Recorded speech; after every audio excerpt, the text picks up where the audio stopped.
Falando em governo, Felipe, até nas redes sociais tem muita discussão, né? Uhum. O Brasil agora mostra melhoras na economia, inflação sob controle, e muita gente falando, tá vendo? Faz o L, ó lá, pai Lula chegou, o Brasil tá melhorando, o dólar baixou. O que você tem a dizer? Essa melhora vem de anos anteriores, você chegou a citar, que é um trabalho que já vem de 6 anos. O que tem a ver isso que o pessoal tá achando? Tem gente que acha que é o Lula, tem gente que acha que é o governo passado. Eu vou fazer uma confusão aqui, pessoal, nessa história. Pra mim não tem nada mais infantil do que essa história de faz o L, sabe? Nossa, o Armínio, Tudo faz o L. O coitado do Armínio, que falou que agora tava com medo, talvez zero, agora faz o L, Armínio, que coisa de criança. As pessoas podem mudar de ideia, né? O cara não votou, depois achou que errou, que devia ter votado, sei lá. Foi a escolha que a pessoa fez, né? Respeitar a escolha alheia, mesmo que ela seja diferente da sua. Então, eu acho isso uma bobagem. Então, eu acho que é uma construção aqui. Meu pai me falava, né? Pra construir, demora muito, pra destruir é rapidinho, né?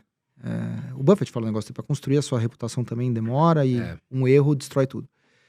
E eu acho que tem a ver com isso aqui também, nessa resposta que eu quero te dar. Eu acho que muito do que a gente tá vendo, primeiro tem um mérito também, assim, a economia global como um todo se mostra mais resiliente do que todo mundo achava. Nos Estados Unidos também tem isso. Todo mundo achou que se o juro fosse de 0 para 5 ia ser um desastre. Ia acontecer. A recessão virou aquela história do Esperando Godot, né? Aquela peça do Beckett que todo mundo fala assim, cadê o Godot? Cadê o Godot? Tá vindo. E ficar a peça inteira esperando o Godot e o Godot não vem. Então tá, essa recessão americana é esperando o Godot. Cadê a recessão americana e tal? Que o juro só não veio. Talvez venha, mas não veio até agora.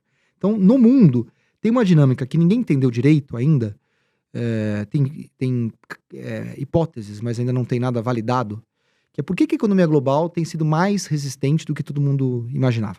A China tem frustrado no crescimento. Tirando a China, a economia global tem... E aí tem hipóteses que assim, talvez esse um pouco mais de trabalho híbrido seja bom, talvez como deu muita poupança na época da pandemia, as pessoas ainda têm dinheiro para gastar, então esse consumo aquece a economia. De alguma maneira, você viajava pra caramba, agora você não viaja mais, tudo Zoom, isso tem um ganho de produtividade enorme, que você ia fazer uma reunião em Rio Grande do Sul, você não faz mais, você continua aqui, aí essas horas de translado são economizadas, então tem várias hipóteses, mas nada... O preço de energia também despencou na Europa, despencou nos Estados Unidos, então isso abriu renda disponível, o gás era 500, foi para 50, então sobrou 450 para você gastar com uma série de coisas. Então a renda disponível, principalmente nas classes mais baixas, aumentou muito. E esse cara é consumo na veia. Ele é mais... A propensão marginal a consumir da classe mais baixa... É maior. O Bezos, se ganhar mais $50, vai fazer nada com esses $50. Uma pessoa muito pobre vai lá e vai comprar uma comida e uma calça, provavelmente. Então tem essas hipóteses. No Brasil também tem esses mesmos componentes externos, obviamente, até porque a gente faz parte do mundo. Mas tem uma questão doméstica também, que são essas reformas que foram feitas desde o governo Temer. Uhum. Então a gente vem colhendo... o que foi plantado ali, de alguma maneira, no governo Temer e no governo Bolsonaro. Essas coisas demoram. Tem o monetário também, que está caindo a inflação, e é isso que permite que o juro caia agora. Mas também eu acho que seria ingenuidade se a gente não desse um mérito para o governo, porque ele poderia ter destruído tudo muito rápido. Sim. Se ele fosse naquela direção que ele, na retórica, sinalizou aí, quando ele voltou da COP23, acho que foi ali, que ele voltou falando que quem é esse mercado? Deixa o dólar, deixa a bolsa cair, deixa o dólar subir, tô nem aí pra isso. A responsabilidade fiscal, não tô nem aí. A responsabilidade que importa é a social. Se fosse por aquele caminho na prática... Ali eu fiquei com medo quando ele falou isso. Então ele tem um mérito, de alguma maneira, que assim, embora não tenha... Qual foi o mérito do Lula 1? O mérito do Lula 1, de alguma maneira, foi ter dado continuidade ao que o Fernando Henrique fez, não ter atrapalhado, pegou o boom de commodities externo e os superávites que, de alguma maneira... estavam plantados ali pelo Fernando Henrique, transformou aquilo, consolidou o Vale Gás, o Bolsa Família e o Bolsa Escola, o Vale Gás no Bolsa Família e deu uma bombada lá nos programas sociais. De alguma maneira, é isso que está sendo feito agora. Você não atrapalha o que foi feito. Se tiver uma sobrinha, a gente faz um social. E o Haddad tem sido um mini Paloccizinho, por enquanto.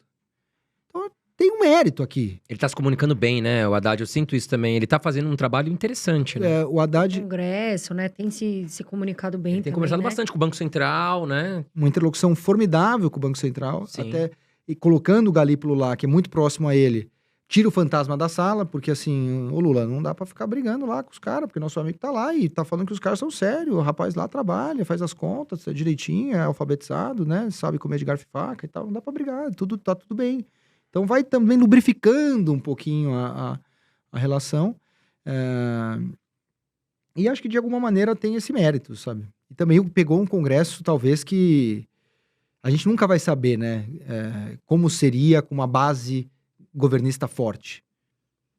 Talvez aí fosse pior, porque aí ele conseguiria fazer algumas coisas que ele estava falando. Agora ele viu que assim, esse caminho aqui é ruim, não vai passar nada.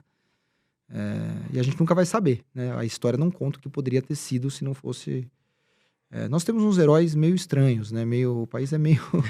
Mas temos que dar lá um certo heroísmo ao nosso herói pobre do país que tem esses heróis, mas nesse caso ao Arthur Lira. E essa questão do dólar, né? O dólar 4,75. Compra, tá barato? O que você pensa sobre isso? Nossa, cara, o dólar, assim, você sabe que uma forma muito fácil de você perder sua reputação é fazer previsões. Fazer previsões sobre Sim. o dólar ainda é, assim, é o cemitério das Nem o reputações. economista melhor vai... Porque é randômico mesmo, né? Então, assim, falar do dólar é sempre um problema enorme. O que dá pra falar, eu acho? Que assim, arma na cabeça, se eu acho que o dólar é pra cima ou pra baixo, acho que ele é mais pra baixo. Porque, primeiro que é um dólar meio fraco no mundo, que o Fed, se der mais um aumento, é isso e meio deve acabar, talvez mais uma chance baixa, enquanto o Banco Central Europeu segue dando alta de juros, o Banco do Japão provavelmente vai também apertar um pouquinho a política na próxima reunião, e aí você tem iene e euro se valorizando, é um dólar mais fraco no mundo. Então, e o Brasil aqui, mais da metade, a gente fica também falando Lula, Arthur Lira e tal, mas na verdade o real anda com as moedas globais. Então, se o dólar é fraco no mundo, é contra o real também. Essa é uma coisa. E a segunda coisa é que o diferencial de juro ainda é muito grande. Mesmo a Selic caindo, ainda é muito juro real. Como a gente comentou, com um governo que talvez vai ter um aumento de... governo não, com um país que vai ter aumento do seu rating soberano. E, quem sabe, uma balança comercial que continua. O que a gente teve de recorde de balança comercial em maio foi uma coisa... Ninguém esperava aquele saldo comercial que a gente teve. Uma hecatombe que aconteceu ali, um negócio gigantesco. Então, se continuar esse fluxo comercial positivo e fluxo financeiro, como a gente está tendo, é razoável ver esse dólar a 4,50. Quer dizer, então, que você é vendedor de dólar? Não sou. Por quê? Eu tenho um pouco de dólar nas nossas carteiras. Não por convicção no dólar em si, mas é porque a gente pensa muito a carteira. Uhum. Então, a gente tem muita bolsa brasileira, a gente tem B50, que é o juro real longo, que é para pegar uma melhora de Brasil. Então, é uma aposta muito grande... que a B50 ela se comporta muito parecida com bolsa. Então a gente tem muita, como se diz, em termos práticos, a gente tem o vetor bolsa muito pesado nas carteiras. Só que eu posso estar errado. Não só eu posso estar com a leitura do cenário errada, como o cenário pode mudar a qualquer momento. Pode acontecer uma Covid, um meteoro, Sim. Então eu posso estar errado e podem ter surpresas a qualquer momento também. Então como é que eu me defendo de mim mesmo e de eventuais surpresas? Eu compro um pouco de dólar e de ouro em dólar. Então, eu tenho o ouro e o dólar na carteira, não necessariamente porque eu tenho uma aposta seca no dólar. O que você acha do dólar? Talvez eu acho que vai cair. Então, vende? Não, eu compro. Só porque eu tenho muita bolsa e... porque estou pensando nessa composição de portfólio. Se algo acontecer, você se protegeu, né? Um pouquinho. Não sabe. Mas você tá com dólar ou ativos dolarizados? A gente tá meio renda fixa em dólar, agora que voltou a ter a renda fixa de curto prazo em dólar, que voltou a ter yield no dólar, né? Antes o juro era zero, agora já não é mais, agora tem um yield lá. Não é muito, mas ajuda, né? 5% ao ano já é alguma coisa. Já é melhor que zero. Então a gente tem isso porque também a gente acha que bolsa americana é ruim para agora, a gente acha caro. Tá. E também acha um bom hedge tá short nessa história, dado que eu tenho muita bolsa brasileira. Vai que vem essa recessão aí agora. Uhum. Porque de um lado, eu até escrevi isso na minha coluna de exame, de um lado tem o risco... a recessão americana ser se esperando Godot, ou tem uma outra peça de teatro que pode ser também, que é o Pedro Lobo. Olha o Lobo, não era. Olha o Lobo, não era. Olha o Lobo, não era. Não vai ter recessão. Aí quando você fala que é o Lobo, agora é o Lobo mesmo. Talvez quando a gente for olhar pra recessão, ela veio. Ela só tá demorando mais, mas talvez uma hora chegue, a gente não sabe. Então tem esse risco. E aí, se tiver uma recessão global, Aí dá uma embicada nesses ativos de risco, estaria cara a Bolsa Americana. E tem esse hype todo com inteligência artificial, que eu acho que realmente pode ser transformacional, mas não vamos esquecer que a internet também foi transformacional. Só que as ações de internet nos anos 2000 dividido por 2 ou 3. Então, entre mudar a sociedade e necessariamente você investir nas ações certas que se beneficiam daquilo, são duas coisas que não necessariamente são iguais. Às vezes o petróleo pode ir bem e a Petrobras cair. São duas coisas que elas podem andar juntas, mas não necessariamente elas andam juntas. Quem comprou internet, ação de Netscape, essas coisas todas, quebrou, né? Compensação, quem comprou a Amazon perdeu muito dinheiro, mas depois também